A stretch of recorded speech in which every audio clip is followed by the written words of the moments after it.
All right, let's do a little bit of practice with hypergeometric distribution. There really isn't that much to be done because you may have noticed in the previous installment that there were a couple things missing. One, the calculator doesn't do this for us. We kind of have to punch everything in by hand. There is no hypergeometric function in the distribution list. So we're not going to do the cumulative ones because if I want to know the probability that the result is less than or equal to 5, I have to do it individually for 0, 1, 2, 3, 4, and 5, and I don't want to do that.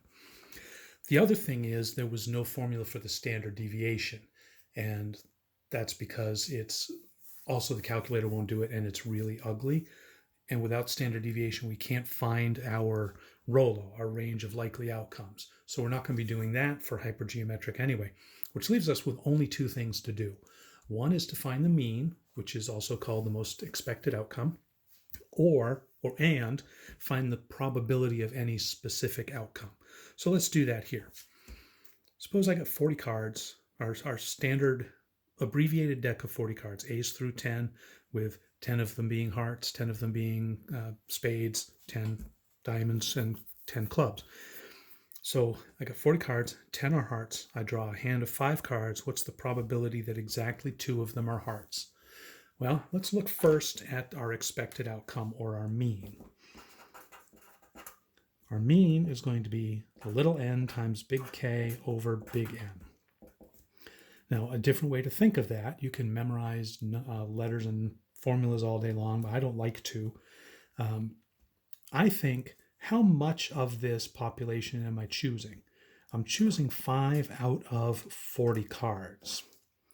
And if I multiply that by how many successes there are in my population, that'll give me my expected outcome. And 50 over 40 is pretty easy to do in your head. It's just 1.25. You know, obviously I'm not going to get 1.25 hearts in my hand because I'm going to get a whole number. But the mean for this distribution is 1.25, meaning 1 would be the most likely outcome because it's closer to that.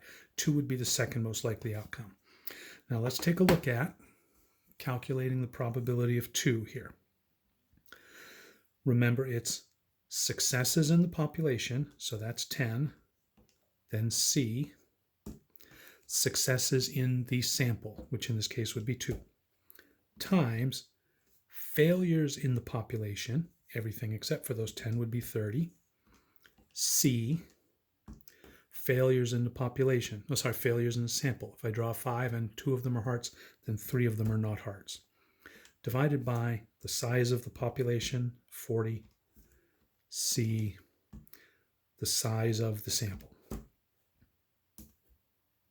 We get a 27% chance, almost 28%, that we would have exactly 2 hearts. Now, there should be a better chance that exactly 1 will be a heart. So let's do that real quick. We do, remember, if we want to get what we just typed in back, second enter, and we can change the number of successes to 1 and the number of failures to 4. And that will give us a 42% chance. So 42% of the time, when you draw 5 cards, you get 1 heart. 27% of the time, or 28% of the time, you get 2 hearts on average over time. All right? I got a bag of peanuts.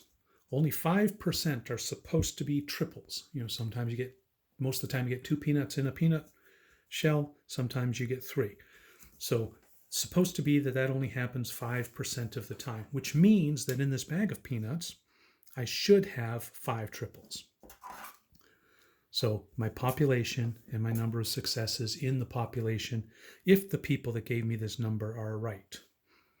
I grabbed 10 and 2 of them were triples. So I took a random sample of 10 out of the population and had 2 successes. What's the probability of that? Okay, well, you should try to do this in your head without following me. Not in your head, you should try to do this on your own without following me. The first numbers are the successes, right? So successes in the population, successes in the sample. So there were 5 triples in the bag, according to the claim. I ended up with 2 of them in the sample. How many failures are in the bag? Well, out of 100, only 5 are successes, so that leaves 95 failures. C, 10 in the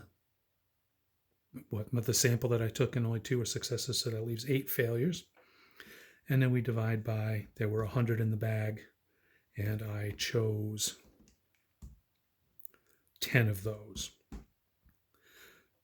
5 plus 95 is 100. 2 plus 8 is 10. Very likely that I'm doing it right if that pattern holds. And I get a 7% probability there. So I thought that seemed like a lot to have within that sample, but that's going to happen about 7% of the time. So now I don't think it was as exceptional as I thought it was before. Right, you should practice some more with this. Make sure you get comfortable with the keys. And we will come back and look at our final distribution next time.